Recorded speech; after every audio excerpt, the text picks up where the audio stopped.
Welcome to my mini vlog at ngayon, ito ang araw na nag-prepare ako for Biniverse at ito nag-makeup ako. I use Maybelline in the shade of hindi ko na alam, maputing shade siya girl. Kasi maputi ako kaya dapat mas, may nagsabi sa akin na alam niyo na backlash, sabi niya dapat mas maputi pa sa'yo ang ilalagay mong foundation mo. So hindi na ako naglagay ng setting spray kasi wala ako noon, mahal yun, walang pambili. So ayan. Ito muna. Dito tayo sa mga murang products. Ayan. Maybelline baka naman. So, naglalagay ako dyan. Ginawa ko na ispasol yung mukha ko. Trust the process, guys. Tinatakpan ko lang ang mga pangit na pangyayari sa mukha. Ayan. Hanggat kayang takpan natin yan. Dito sa, next na to, naglagay na ako ng contour. At ayan na yung contour na yan. Kita nyo naman, ang laki ng mukha ko, kaya gusto ko sana lumiit sa araw na yan. Hindi ko alam kung tama yung paglalagay ko, pero yan lang alam kong pamamaraan. So, yan ang ginawa ko. Yan, contour dyan, contour dito. Yan, pag nyo na i-judge.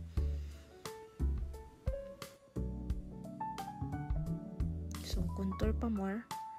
Pati sa ilong, kasi alam natin hindi matangos ang ilong natin. Ayan.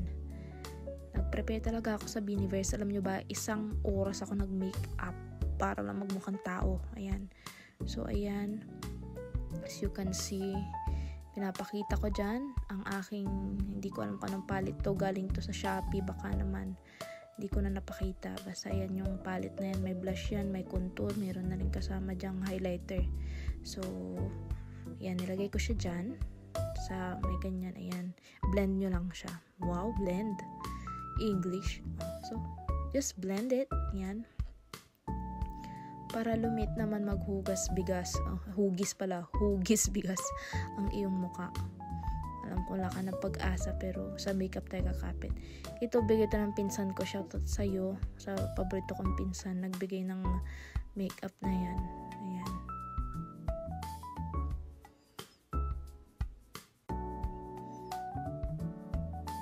Ilagay nyo lang yan dyan.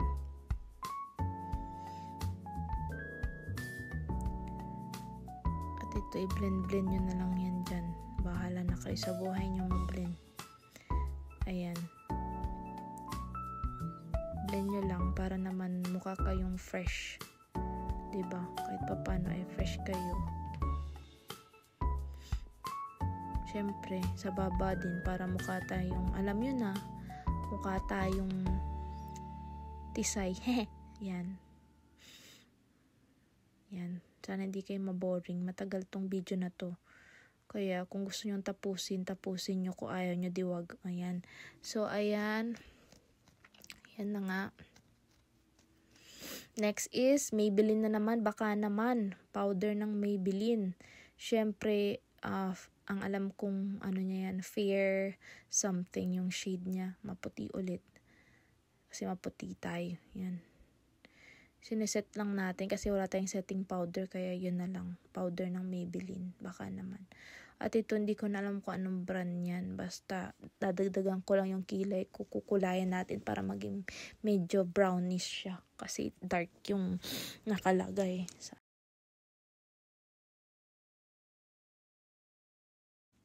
So ayan. I-brush nyo lang yung kilay nyo.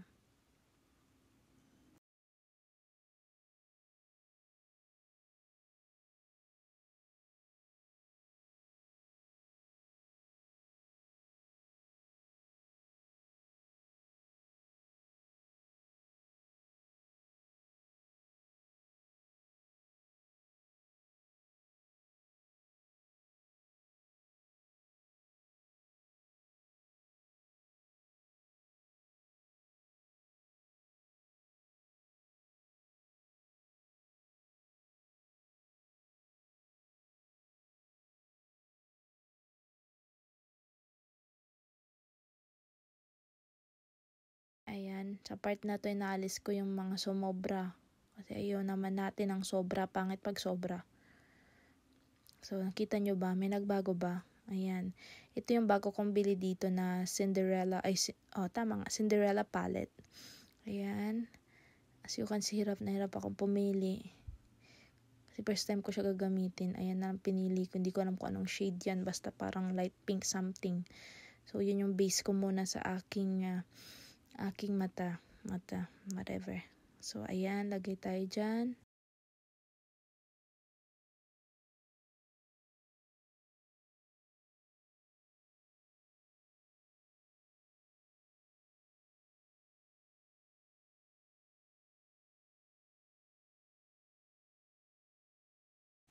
So, kita nyo, walang nangyari. Kasi base lang yan, guys. Kaya hindi yan halata. Pagtiisan nyo na lang.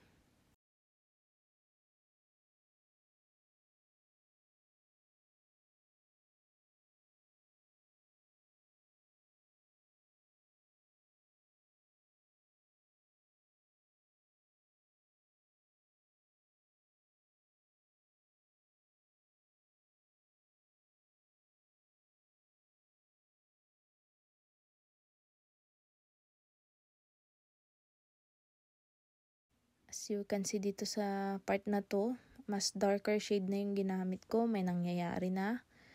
Yan. May kulay na tayo. Ganyan ako maglagay ng eyeshadow. Simple lang. Pero dahil Biniverse to, medyo inartehan ko talaga. Tinagalan ko at talagang pulido. Kasi pag nagme-makeup din ako, talagang stress reliever ko na ang pagme-makeup. Ayan. Kaya saya-saya ako nagme-makeup ako para siyang nakakagaan ng pakiramdam. Ay, nag-share na tayo, te. Ano to, open forum. So, ayan. Ayan. Sa baba, lalagyan mo din. Kung may taas, may baba. Ganyan lang ang buhay. So, yan. Lagyan mo siya dyan sa baba para gagawa tayo ng eggyos. Samgyupsal to rin. Parang eggyosal ba yun? Hindi ko na alam. Basta parang eggyo. Parang pang cute sa baba. Ito yung napanood ko lang sa mga tutorial. Naglagay pa ako ng base ba yan? Base pa ata yan. Base. Kasi i-enhance natin yung natin dito, yung eye bags. Ayan. So, after mo yung nakita, na-enhance mo na yung eye bags mo, lagyan mo na, ayan, opaque, ganun, hindi ko nakuhanan, may blush on na and everything. Yan. Naglagay na rin yata ako ng eyeliner dyan. Hindi ko na napakita na delete. So, ito, white eyeliner para magmukhang cute. So, wag yun na i-judge. Ganyan ako maglagay ng white eyeliner. So, yan. Just put it there, under your whatever. Basta eyeliner. Yan. Yan siya, girl. Gawin mo yan, ha? As you can see, may nagbago naman, tas hindi lang halata na may nagbago.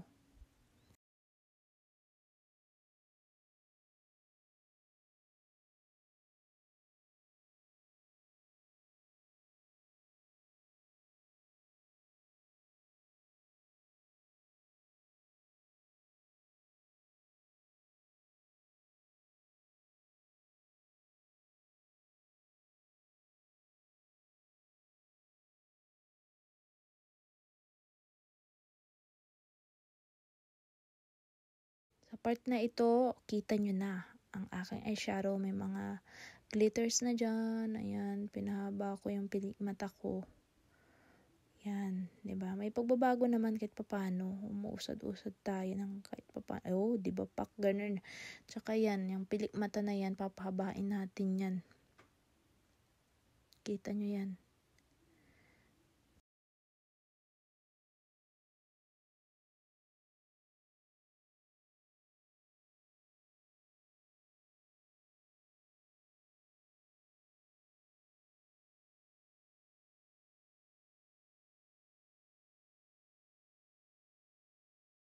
Sa part na yan, naglalagay na ako ng pilik mata kasi wala akong false eyelashes at hindi ko alam maglagay nun. Kaya ito na lang nilalagay ko. Binili ko yan dito at akala ko mura lang. Nagkamali ako. Nung nakita ko yung presyo, wala. Nahimatay na lang ako. Pero no choice, nabili ko na siya, girl. Kaya ginagamit ko na lang siya. Pero in fairness, humahaba yung pilik mata ko dyan.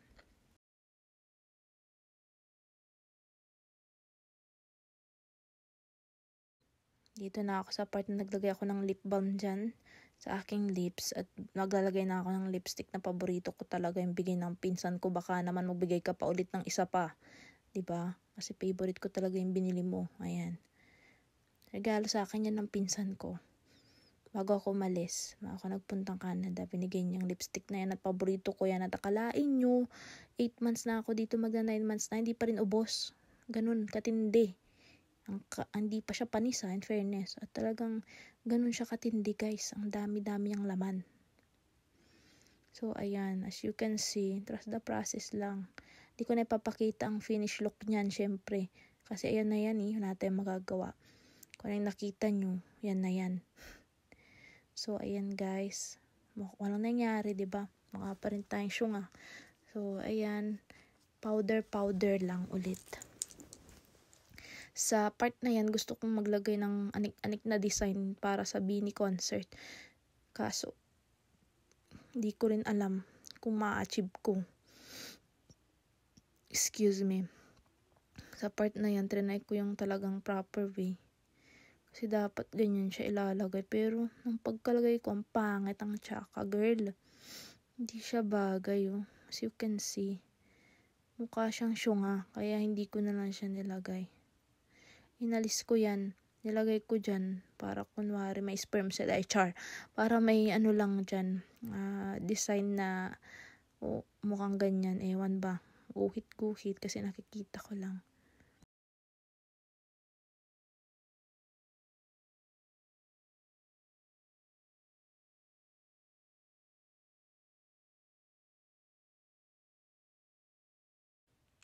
Okay, sa part na to, may idea na ako, ang saya-saya ko na kasi na-achieve ko na-achieve ko yung gusto kong look. Masaya na ako sa ganitong makeup dye. Kaya happy na tayo dyan.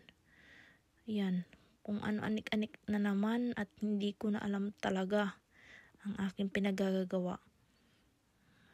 Yun, ang weird ko, diba? So, ayan. Sa gilid, may nilagay pa ako dyan So, ayun lang guys. Thank you for watching. Sana nag-enjoy kayo. Ayan ang final look. 'Di ba? Pwede na rin. Wala na akong masabi. Basta masabi ko lang. Thank you for watching. Please like and subscribe my YouTube channel ako, Devon Vlogs. Thank you.